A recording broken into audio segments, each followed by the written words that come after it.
دیکھیے اعوذ باللہ من الشیطان الرجیم بسم اللہ الرحمن الرحیم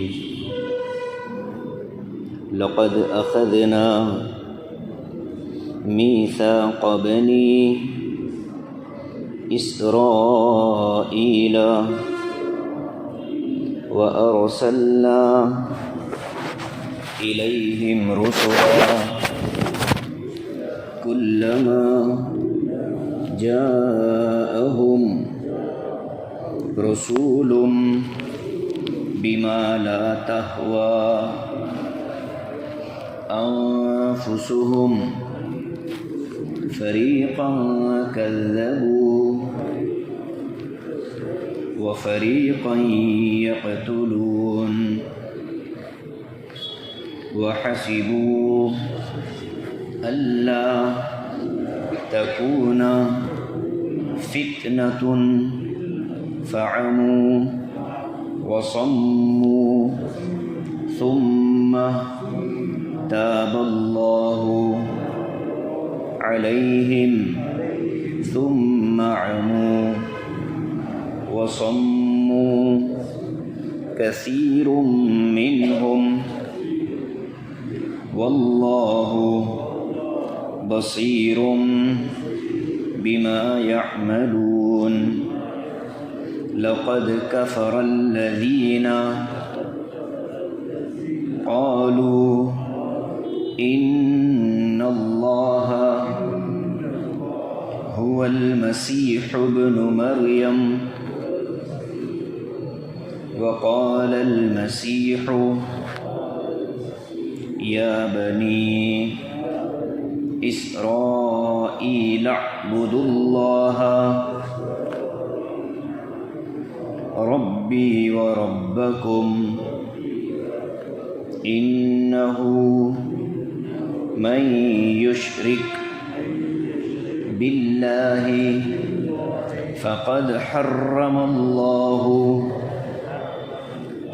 عليه الجنة ومأواه النار وما للظالمين من انصار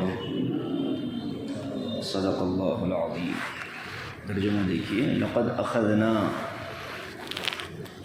تحقیق کہ ہم نے میثاق بنی اسرائیل سے پکا عہد لے لیا، وَأَرْسَلْنَا إِلَيْهِمْ رُسُلًا، اور ہم نے ان کی طرف بہت سے رسول بھیجے، كُلَّمَا جَاءَهُمْ رَسُولٌ، جب بھی ان کے پاس کوئی رسول آتے، بِمَا لَا تَهْوَى أَنفُسُهُمْ، ایسے احکام لے کر جو ان کے دلوں کو اچھے نہیں لگتے، جو ان کی خواہش کے خلاف ہوتے، فریقاً کذبوا، تو رسولوں میں سے کچھ کو تو ان لوگوں نے جھوٹا کہا، وہ فریقاً یقتلون، اور بعض رسولوں کو ان لوگوں نے قتل کر دیا، وحسبوا، اور ان لوگوں نے یہ سمجھ لیا تھا، اللہ تکون فتنۃ، کہ اس سے ان کو کوئی سزا نہیں ملے گی،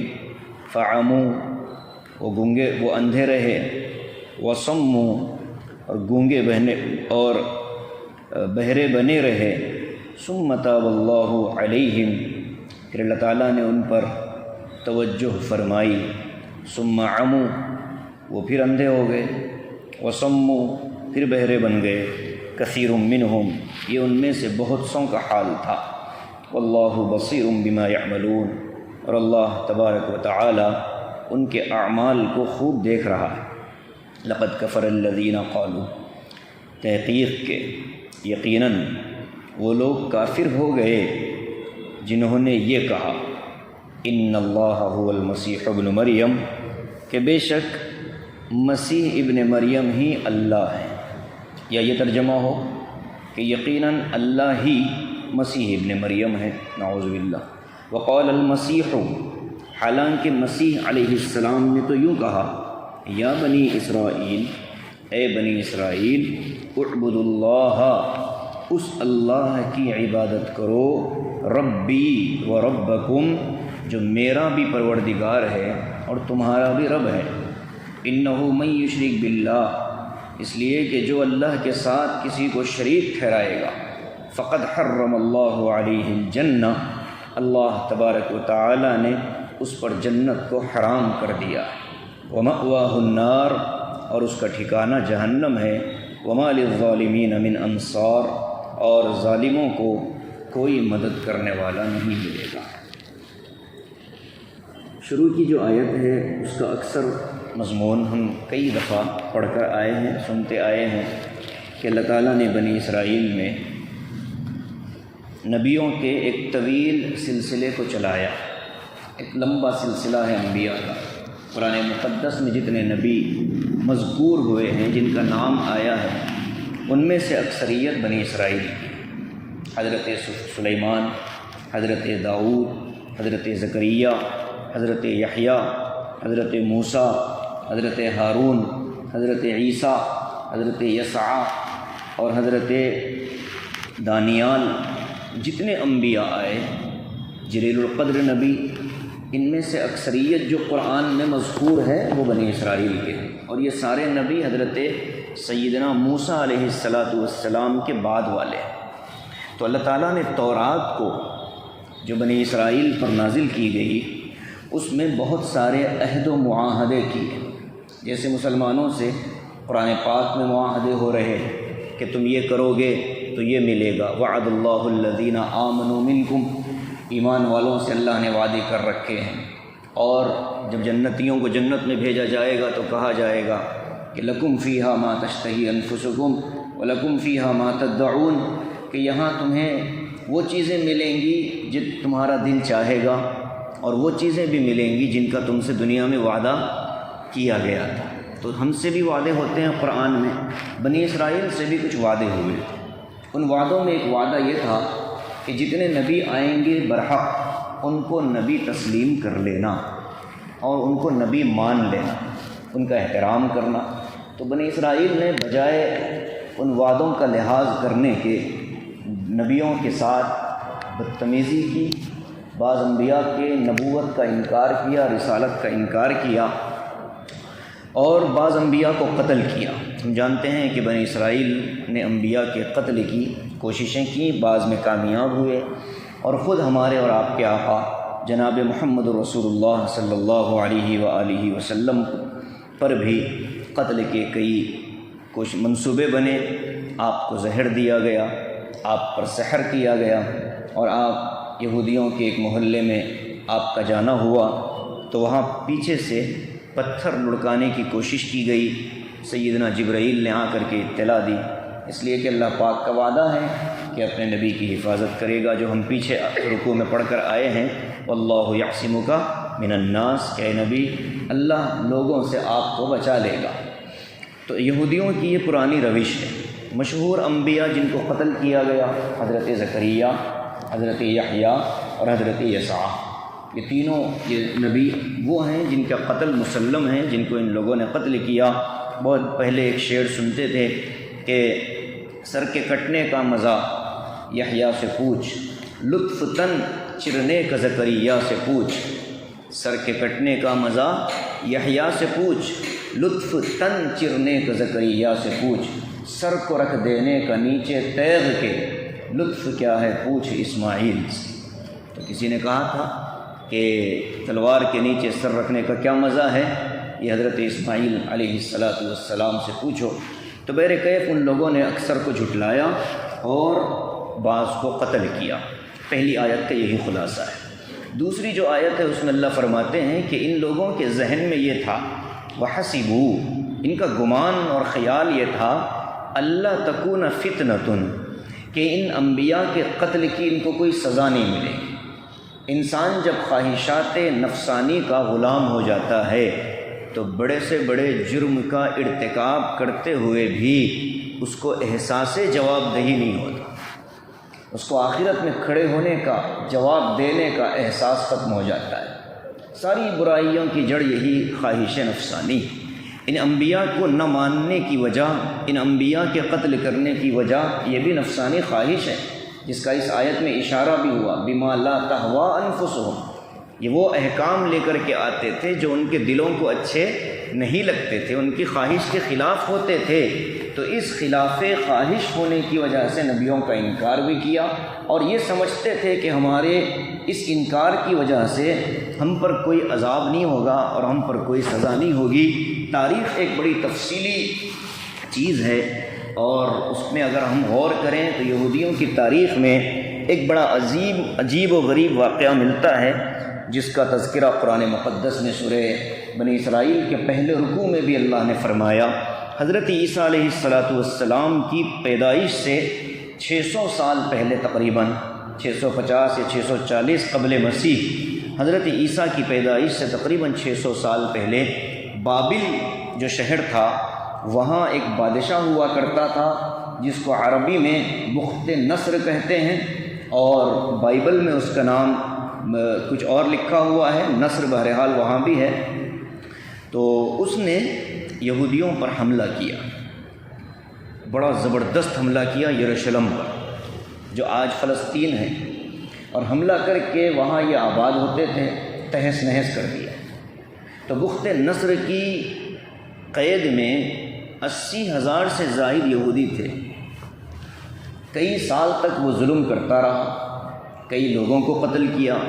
اس کی قید میں حضرت دانیال علیہ السلام بھی تھے، جو نبی تھے، بنی اسرائیل کے ایک نبی تھے، وہ بھی قید میں تھے۔ تو اس بخت نصر سے اللہ تبارک و تعالی نے رحم کھا کر ان یہودیوں کو نجات دی تھی۔ ملک فارس یعنی ایران کے کچھ بادشاہوں کے ذریعے سے اللہ نے بخت نصر کو پھر کمزور کیا، یروشلم کو دوبارہ یہودیوں کے قبضے میں دیا گیا۔ یہ بات سمجھ لیں، آج ہم یہ کہتے ہیں کہ یہودی اس زمانے میں وہ مسلمان تھے، اس زمانے میں وہ ایمان والے تھے، تو یروشلم پر شروع سے کس کا قبضہ ہے؟ ایمان والوں کا۔ شروع سے یروشلم کس کے ہاتھ رہا؟ نبیوں کے ماننے والوں کے پاس رہا۔ آج جو یہودی یروشلم پر قبضہ کر کے اس کے حقیقی وارثین جو انبیاء کے ماننے والے ان کو دور کرتے ہیں، اور یہ تأثر دینا چاہتے ہیں کہ یہ تو ہمارا تھا، یہ ہمارا نہیں تھا، یہ ان کا نہیں تھا، یہ ان مسلمانوں کا تھا جو نبیوں کے ماننے والے، نبیوں کا انکار کرنے والوں کے لیے یروشلم اور فلسطین جگہ نہیں تھی۔ اسی لیے بارہا کہا جاتا ہے کہ مسئلہ فلسطین ہمارا دینی معاملہ ہے، یہ ہمارے شریعت کا معاملہ ہے، اس لیے کہ وہ جگہ انبیاء کی ہے اور انبیاء کے وارثین کے وہاں رہنے کی کا حق ہے۔ تو اس بخت نصر کے عذاب سے اللہ نے یہودیوں کو نجات دی۔ اس کو ذکر کیا کہ وَحَسِبُوا أَلَّا تَكُونَ فِتْنَةٌ، یہودیوں نے یہ سوچا تھا، ان بنی اسرائیل نے یہ سوچا تھا کہ ہم انبیاء کے قتل کے بعد، نبیوں کی تکذیب کے بعد مطمئن رہیں گے، یہ ان کی غلطی تھی۔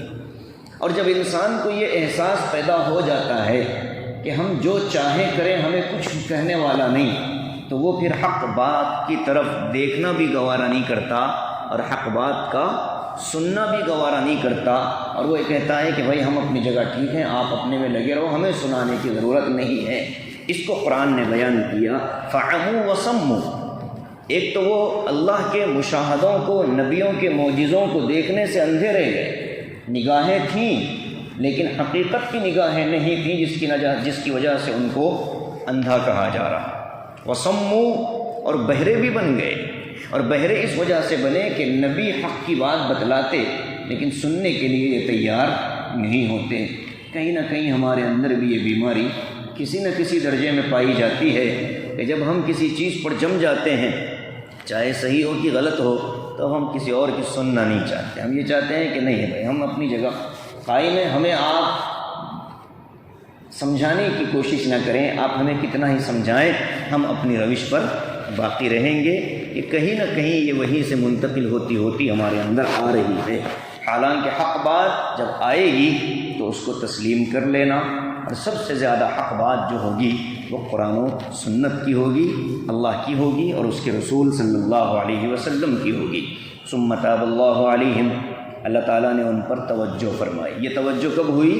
بخت نصر کے ظلم سے ان کو بچایا پہلی مرتبہ، اور کچھ دن تک یہ اطمینان سے رہے، خوشحال زندگی گزارتے رہے، لیکن جب دوبارہ اللہ کی نعمتوں کی ناشکری پر آئے تو اللہ تعالیٰ نے دوبارہ ان کو مبتلا کر دیا۔ تو جب وہ بخت نصر کے عذاب سے باہر آئے، اس ٹکڑے کو اللہ نے بیان کیا، ثم تاب اللہ علیہم، اللہ نے ان پر توجہ فرمائی، رخ کیا، توجہ کی، ان کو ظلم سے بچایا۔ اب کام یہ تھا ان کا کہ پرانی روش کو چھوڑتے، نئی روش پر آتے، اللہ کی پسندیدہ راستے پر آتے، لیکن نہیں، ثم عموا وصموا، دوبارہ وہی حال کہ بھئی گونگے، اندھے اور بہرے ہو گئے۔ کثیر منہم، ان میں سے اکثر کا یہی حال تھا۔ واللہ بصیر بما یعملون، اللہ تعالیٰ تو سب دیکھ رہا ہے۔ یہ جو آیت ہے واللہ بصیر بما یعملون، یہ ایک قسم کا یوں سمجھیے کہ تنبیہ ہے کہ ٹھیک ہے تم جو چاہو کرو، ہماری نگاہوں سے کہاں بچ کر جاؤ گے، اور جب آؤ گے اوپر تو ساری چیزیں ہمارے سامنے ہوں گی، حساب کتاب برابر کر دیا جائے گا۔ اس آیت پر یہودیوں کا جو تذکرہ درمیان سے چل رہا تھا، بنی اسرائیل کے دو گروہ مشہور ہیں، ایک یہودی اور ایک عیسائی۔ تو بنی اسرائیل کا ایک گروہ جو یہودیوں پر مشتمل تھا، ان کا بیان یہاں پر مکمل ہوتا ہے، اور اگلی جو آیت ہے یہ اس کے دوسرے گروہ حضرت عیسیٰ علیہ السلام کی امت، جس کو نصرانی کہتے ہیں، عیسائی کہتے ہیں، ان کے بیان سے شروع ہوتا ہے۔ جس وقت سورہ مائدہ شروع ہونے سے پہلے سورہ نساء کی آخری آیتیں اور رکوع چل رہے تھے، وہاں حضرت عیسیٰ اور ان کی والدہ کا تفصیلی تذکرہ آیا تھا۔ تو غالباً آپ کو یاد ہوگا میں نے یہ عیسائیوں کے 4 طبقے گنوائے تھے، جی وہ موجود ہے اس پر، چینل پر اس کو سن سکتے ہیں۔ تو ان 4 طبقوں کا یہاں بیان ہے۔ یہودیوں کے، عیسائیوں کے عقیدے اللہ بیان فرما، بہت عجیب انداز ہے اللہ کا یہاں۔ عیسائیوں کا تذکرہ یہ چلے گا کہاں تک؟ سورہ مائدہ کے اختتام تک، جب اللہ تعالیٰ نے حضرت عیسیٰ علیہ السلام پر مائدہ کو نازل کیا، ربنا انزل علینا مائدۃ من السماء، تو یہ جو اختتام تک حضرت عیسیٰ علیہ السلام کی قوم بنی اسرائیل، جن کو یہودی اور نصرانی کہتے ہیں، جن کو نصرانی اور عیسائی کہتے ہیں، ان کا بیان شروع ہو رہا ہے۔ تو ایک آیت میں نے اس میں سے لی ہے، اس لیے کہ اگلی جو آیت ہے وہ تھوڑی تحقیقی گفتگو کی حامل ہے۔ ان کے ایک عقیدہ ہے اتحاد کا، اس کو سمجھ لیجئے۔ عیسائیوں کے 2 عقیدے ہیں۔ پہلا عقیدہ ہے اتحاد کا، 2 لفظ ملتے ہیں اردو میں، ایک ہے توحید اور ایک ہے اتحاد۔ توحید کا مطلب یہ ہے کہ سب کو چھوڑ کر ایک کو ماننا، سب کو چھوڑ کر ایک کو ماننا، یہ توحید ہے۔ اور اتحاد کہتے ہیں سب کو ملا کر ایک بنانا، یہ اتحاد ہے۔ میں سمجھتا ہوں اس سے آسان تعریف میں تو اور نہیں کر سکتا، کیا مولانا اس سے آسان کوئی تعریف ہو سکتی ہے توحید کی یا اتحاد کی؟ تو بتا دیں، میں وہ کر دوں۔ مجھے جو سمجھ میں آیا کہ اتحاد کے لیے اس سے آسان لفظ میرے پاس اور کوئی نہیں میری ڈکشنری میں، تو میں نے کہا کہ توحید کہتے ہیں سب کو چھوڑ کر ایک کو ماننا، اور اتحاد کہتے ہیں سب کو جوڑ کر ایک بنانا۔ اب عیسائیوں کا ایک عقیدہ تھا اتحاد کا، وہ کیا کہتے تھے؟ ہمارے ہاں بھی وہ لوگ پائے جاتے ہیں، لقد کفر، اللہ نے بات جہاں سے شروع کی، بہت سے مسلمانوں کو جو اہل کتاب سے ہمدردی رکھتے ہیں، نرمی رکھتے ہیں، اللہ نے ان کی دماغ میں یہ بات بٹھا دی ہے کہ لوگوں صاف سن لو، لام اور قد، یہاں یہ مولانا بیٹھے ہیں، یہ ابھی عربی گرامر کی کتابیں پڑھ رہے ہیں، یہ اس کا خوب مزہ لیں گے، اس لیے کہ اللہ نے جو کہنا چاہا ہے اس میں 3 تاکیدیں۔ ماضی کا جو صیغہ ہوتا ہے یہ مؤکد ہوتا ہے نا مولانا۔ پہلا لفظ ہے لام، دوسرا حرف ہے قد، اور اس کے بعد ہے کفرا، 3۔ لام کا ترجمہ ہوتا ہے عربی میں ضرور، لتجدن، لام کا ترجمہ ہوتا ہے عربی میں ضرور، کوئی بات کہنا ہو تو ضرور، جب ہم اس شدت کے ساتھ کہیں گے تو آگے والا ماننے پر مجبور ہوگا۔ قد کا ترجمہ ہوتا ہے تحقیق، یہ بات کوئی ہوائی نہیں ہے بلکہ یہ بات ثابت شدہ ہے، یہ بات تسلیم شدہ ہے۔ ایک تو لام تاکید کے لیے، اور اس کے بعد آنے والا قد یہ بھی تاکید کے لیے، اور اس کے بعد ایک لفظ آیا ہے کفرا۔ کفرا یہ عربی گرامر کے حساب سے پاسٹ ٹینس ہے، اور ہم جانتے ہیں کہ جو پاسٹ ٹینس ہوتا ہے وہ اس میں کام ہو چکا ہوتا ہے، کام ہو گیا کہ بھائی اس میں کام مکمل ہو گیا، اور جو چیز ہو گئی ہے اس کے ہونے میں آدمی کو عام طور پر شک نہیں پایا جاتا۔ جیسے ہم آئے مسجد میں، ہمارا آنا یہ ہمارا ماضی تھا، یہ ہمارا پاسٹ تھا، تو جیسے پاسٹ پر آدمی کو پورا یقین ہوتا ہے بالمقابل فیوچر کے، مستقبل کے، کہ بھئی یہاں سے آئے تو ہیں، جائیں گے کیسے، جائیں گے کے اندر آدمی کنفیوز ہوتا ہے، وہاں کوئی وضاحت نہیں ہوتی، لیکن ماضی کے اندر وضاحت پائی جاتی ہے۔ اللہ نے 3 باتیں کہیں، ضرور بھی ضرور یہ بات سمجھ لو، تحقیقی بات ہے سمجھ لو، اور یہ چیز ماضی میں ہو چکی ہے اس کو سمجھ لو۔ کیا؟ کفر الذین قالوا، وہ لوگ کافر ہو گئے جنہوں نے یہ کہا، الذین قالوا، جنہوں نے یہ کہا، ان اللہ هو المسیح ابن مریم، کہ یقیناً اللہ ہی مسیح ابن مریم ہے۔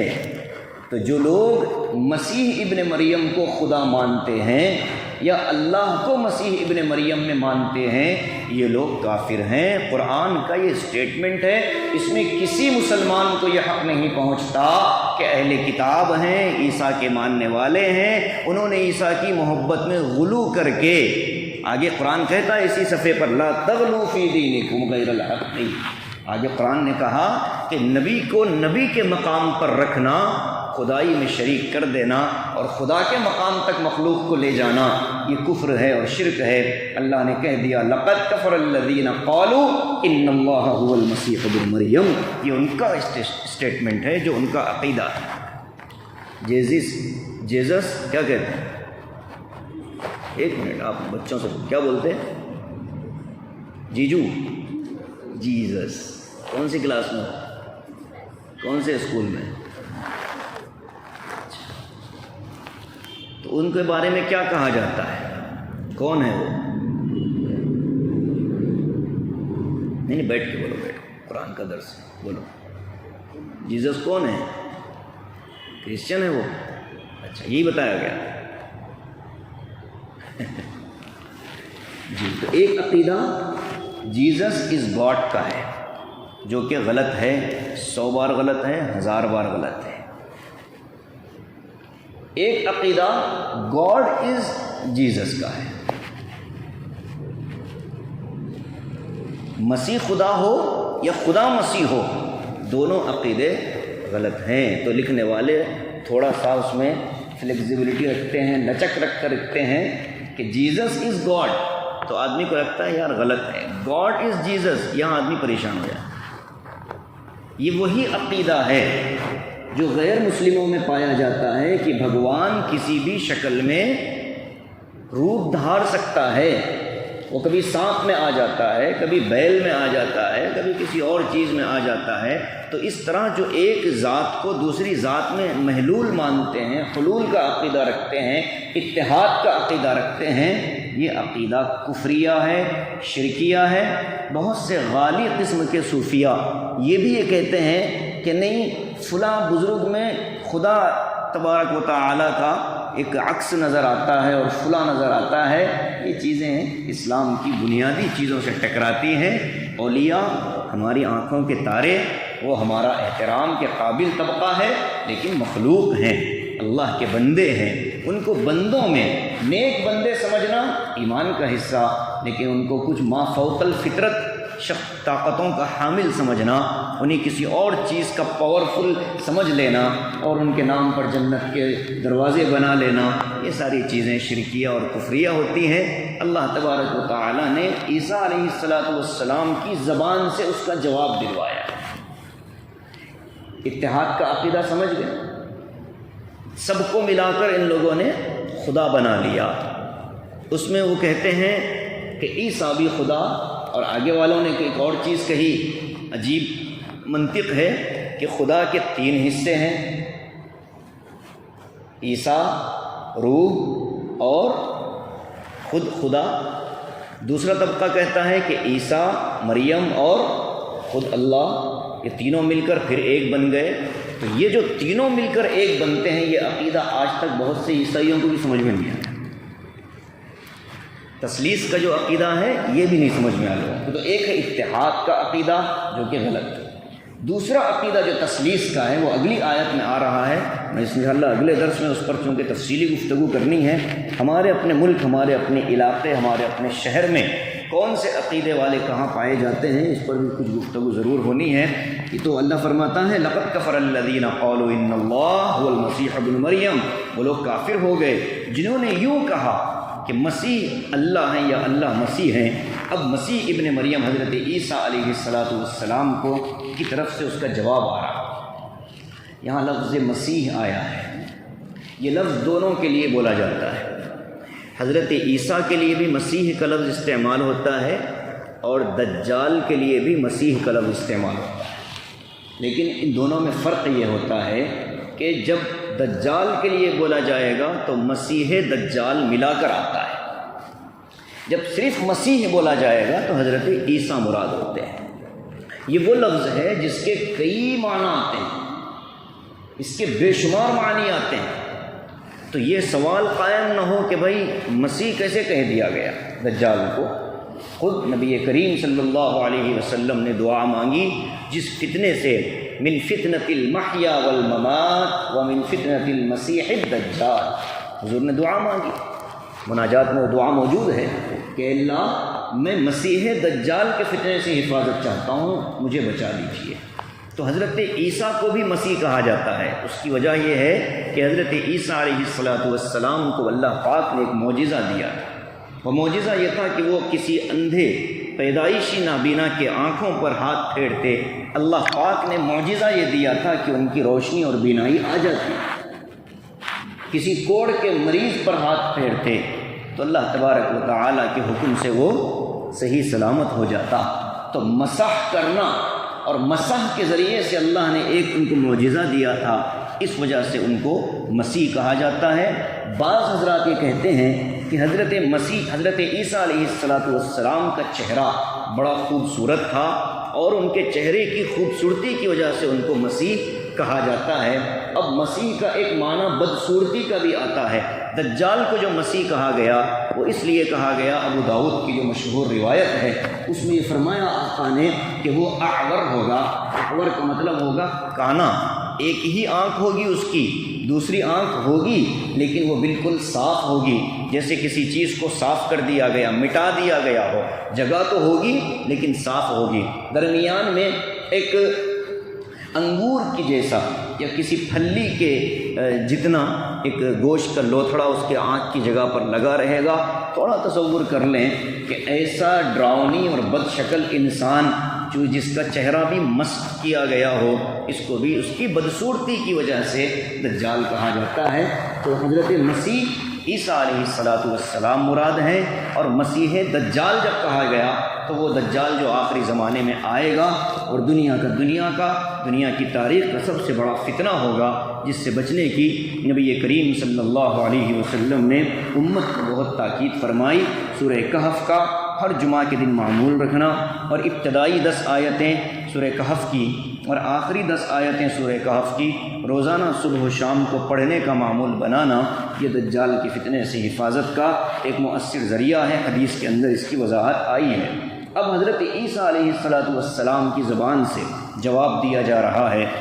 وقال المسیح، حضرت عیسیٰ نے تو یہ کہا تھا، یہ جو عقیدہ ان لوگوں نے بنایا اتحاد کا، حالانکہ حضرت عیسیٰ نے تو یوں کہا تھا، یا بنی اسرائیل، اے میری قوم، اعبدوا اللہ ربی وربکم، اے میری قوم اعبدوا اللہ ربی وربکم، اس اللہ کی عبادت کرو جو میرا بھی رب ہے اور تمہارا بھی رب ہے۔ گویا کہ حضرت عیسیٰ اپنے قوم کو سمجھا رہے ہیں کہ میں بھی اسی اللہ کی پیدا کردہ ایک مخلوق ہوں، میں بھی اللہ کا بندہ، تمہیں بھی اس اللہ کی عبادت میں اپنے آپ کو لگانا ہے۔ تو ایک تو حضرت عیسیٰ علیہ السلام نے اپنی زبان سے یوں کہا کہ اے میری قوم، اللہ کی عبادت کرو، میں بھی اسی کی عبادت کرتا ہوں، تم بھی اسی کی عبادت کرو۔ قوم نے اپنے نبی کے اس حکم کو بدل دیا اور خود حضرت عیسیٰ کو خدا بنا کر ان کے مجسمے بنوا کر کے پھر ان کے آگے قوم نے عبادت کی شکلیں اختیار کی۔ تو ظاہر ہے کہ جو قوم کھلا اپنے نبی کا انکار کرے اور اپنے نبی کی تعلیمات کا مذاق اڑائے، اس قوم کو مسلمان قوم اور نبی پر ایمان والی قوم تو نہیں کہا جا سکتا۔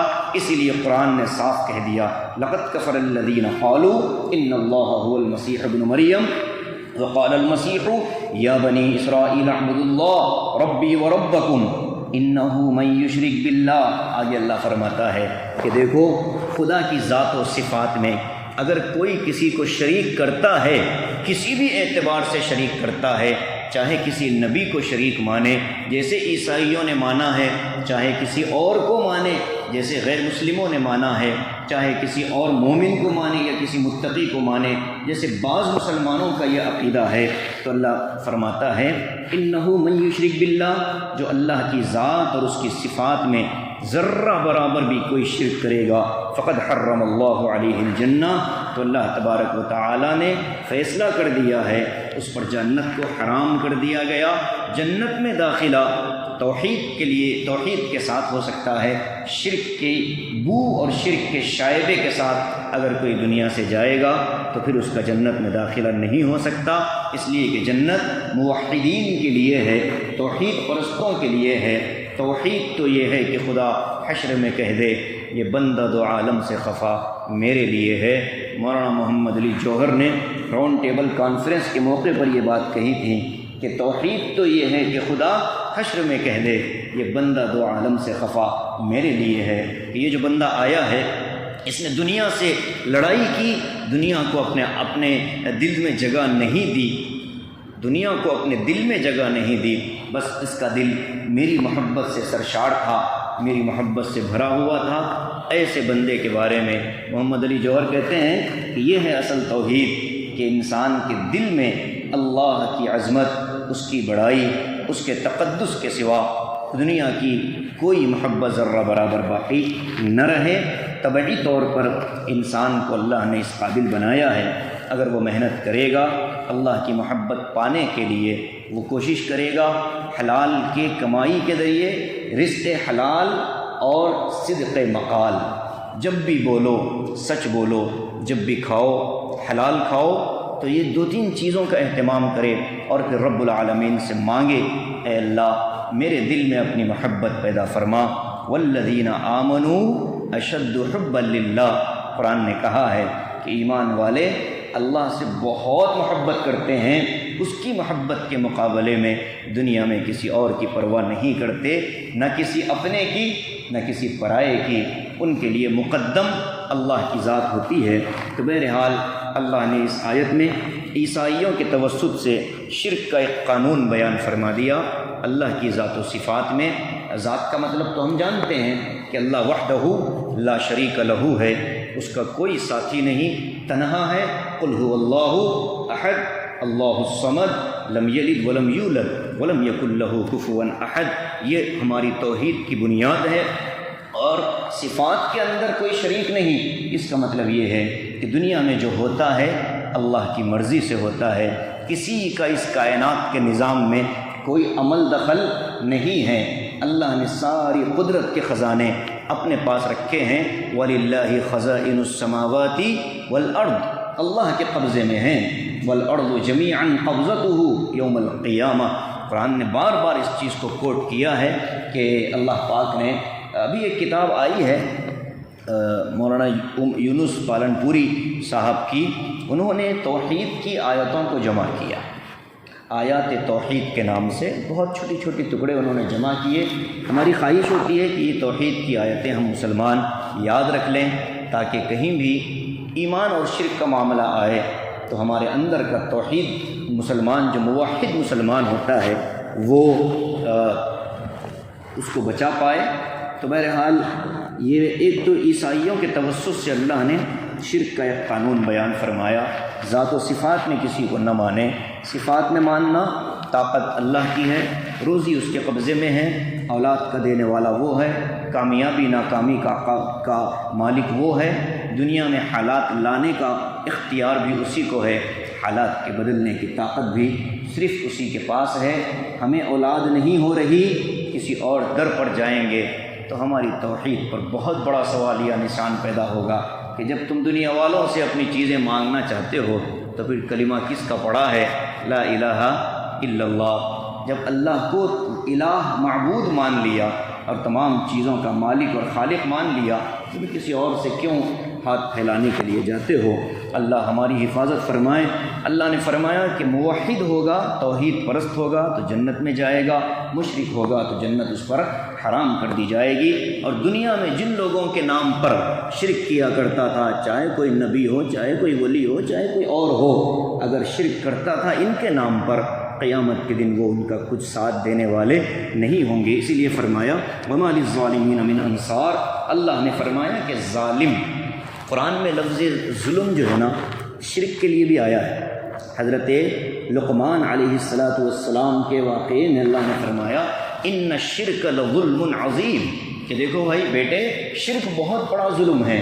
اور یہاں اللہ نے چونکہ آیت میں پس منظر شرک کا ہے، یہاں بھی لفظ ظالم لایا ہے اور کہا وما للظالمین من انصار، قیامت کے دن شرک کرنے والوں کا کوئی مددگار نہیں ہوگا، کیونکہ شرک کا معاملہ براہ راست رب العالمین کی غیرت اور اس کی ذات سے ہوتا ہے۔ اس لیے انسان اپنے دل میں سوائے اللہ کی بڑائی کے کسی اور کی بڑائی نہ آنے دے، مانگے اللہ سے ربنا لا تزغ قلوبنا بعد اذ ہدیتنا وہب لنا من لدنک رحمہ۔ یہ دعا مانگتے رہے، اے اللہ اپنی ہدایت دی، موت تک ہمیں اسلام پر اور صحیح ایمان پر برقرار رکھیے گا۔ ظلمت سے، ظلم سے اور شرک سے، بدعت سے، ہر ایک سے اے اللہ ہماری حفاظت فرمائیے۔ یہ دعا ہر مسلمان صبح شام مانگتا رہے۔ اللہ پاک ہمیں صحیح معنی میں توحید والا مسلمان بنائے اور شرک سے ہمیں، ہماری نسلوں کو، پوری ملت اسلامیہ کو محفوظ فرمائے۔ آمین وآخر دعوانا الحمد للہ رب العالمین۔ اللہ، اچھا گزشتہ کا اثر ہو گیا ایوب بھائی۔